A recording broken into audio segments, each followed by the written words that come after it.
সুদের গুণের মজা পাইছে, ঘুষের গুণের মজা পাইছে, আনামের গুণের মজা পাইছে, সিনেমা টিভির গুণের মজা পাইছে, সিনেমা টেলিভিশন নাচ গানের গুণের মজা পাইছে,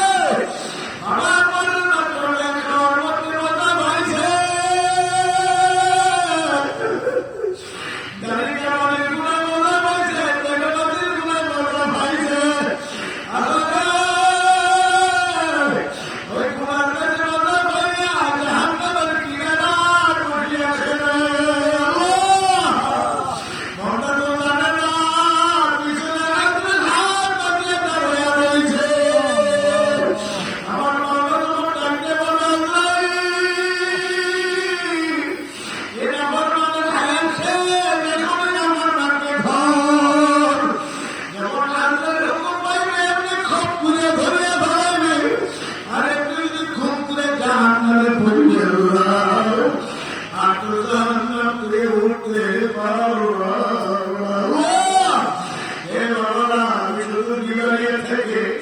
আপনাদের কাছে চলে আসছি, হাতে করে দুনিয়া বলিয়ে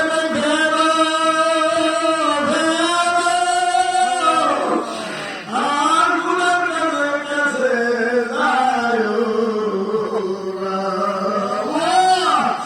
কারণ একটা টুকরা করে নিয়ে যদি কেউ খবর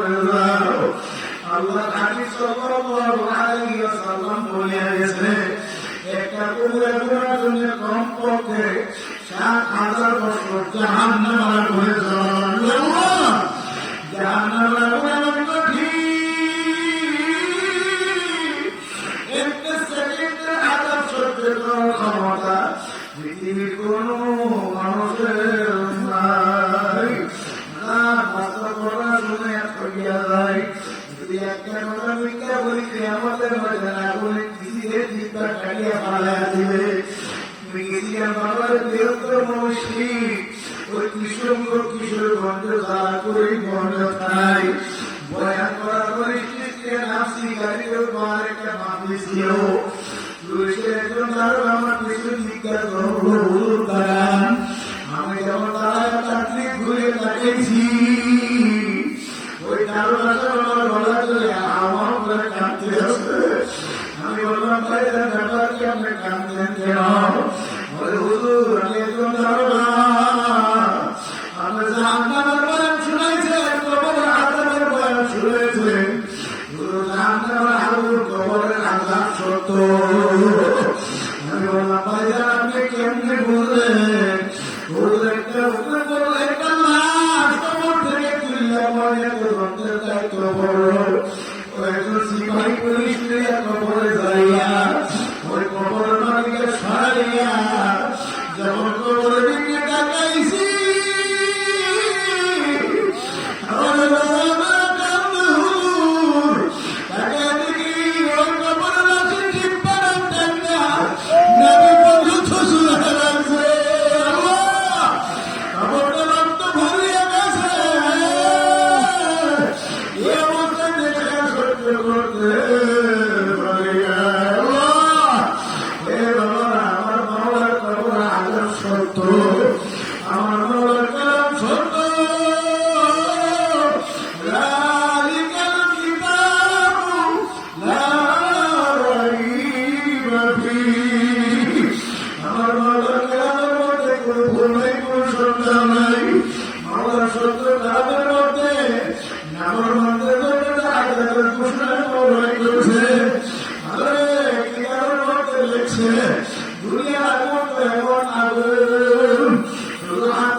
التي تطلع على الأفئدة এমনকি পরিচালনার পদ্ধতি চালায় করে সাথা তুলে ফেলাইবে সত্য করো ক্ষমতা কোনো মানুষের নাই আরে তোমার শরীর কি সাত রহমতুল্লাহর ঘটনা শুনছি আল্লাহর কুতুব সর্বত্র বাড়ি দাঁড়িয়ে ছেলেদেরকে দিয়ে বসিয়া কি কষ্ট করে বসে খানা খাইলেন একদিন আল্লাহর কুতুবের ঘটনা জোহর নামাজের পরে দস্তুর বিচার ছেলেদের কিনে বসলো খানা স্মৃতি হইতেছে হুজুর বলল সত্য করে তোমরা বসো দেখি তোমার আম্মা জান কেন দেরি করে হুজুর হাত কাটতে পার করে দরকার সাথে গায়ে দেখে হুজুরের বিবি চুলার আগুনের দিকে চাইয়া যায় পার করে আর কান্দে হুজুর বলল বিবি আপনি কান্দেন কেন আপনি রাত্রি চুলার পার করতে কষ্ট এই জন্য কান্দেন নাকি হুজুর বিবি বলছে হুজুর লাকড়ি চুলার পার করতে কষ্ট জন্য আমি কান্দি না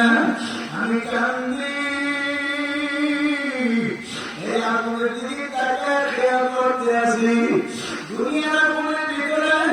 এত শক্ত মজবুত পড়ার বাসের গোড়া এত শক্ত লাকড়ি ঢুকাইছি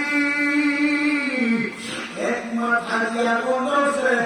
আরেক মাথা দিয়ে ফুসফুস করে ধোঁয়া আসতে আছে দুনিয়ার আগুন শুনি এত শক্ত লাকড়িকে মাথা জ্বালাইতে পুরাইতে পারে আমি যে কবর রওনা করলাম আমার কবর যদি জাহান্নামের আগুন হয়ে গেল আমি জাহান্নামের আগুন কেমন সহ্য করব ওই জাহান্নামের কথা চিন্তা করে কামড়ি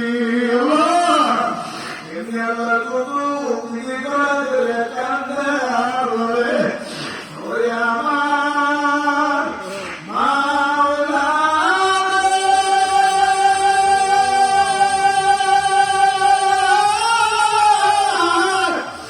ওরে আমার মাওলা তুমি যদি মাওলা এ আগুন কেমনে সহ্য করব এখন হাজার হাজার কান্দে বয়ে বয়ে কান্দে বের হয়ে ছাড়ে মাওলানা সৈয়দ ফজলুল করিম রহমাতুল্লাহ আলাইহি ব্যাপার কেমন পর্যন্ত সেও কেন আসে না আমি হাঁটতে হাঁটতে পার করে দরজার সামনে দাঁড়িয়ে দেখি মা বাবা জান গলায় ধরে কান্দে বাবা জান মা গলায় ধরে কান্দে ঘরে ঘরে দিয়ে ঘরে বাবার মা জাহান্নামের ভয়ে কান্দে পারে আমার আপনার চোখে কেন পানি আসে না ওই চোখে পানি আসতে চাই না দিলটা পাথরের বড় শক্ত হয়ে গেছে এই শক্ত পাথরিয়া দিল নরম করার জন্য বেশি বেশি বাবা জিকির করা লাগবে খালি খবরের পরে আর মাগরিবের পরে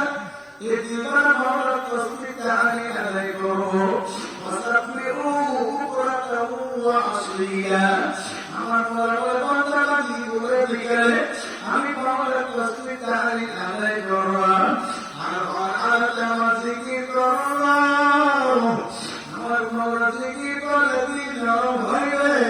চোখে দিয়ে পানি আসবে আল্লাহ আমি করে উম্মত মোহাম্মদ আমি খাশিয়াতিল্লাহি হারামাল্লাহু তিলকা আলাইহি আলান নার না চোখে আমার মাওলার ভয় পানি আসবে এই চোখের জন্য জাহান্নাম আগুন হারাম হয়ে গেল সুবহানাল্লাহ আমার আপনার চোখে পানি আসে দিনটা সত্য হয়ে গেছে এখন কেমন রং করবো খালি আমার মাওলার লাগবো ধাক্কা লাগাবো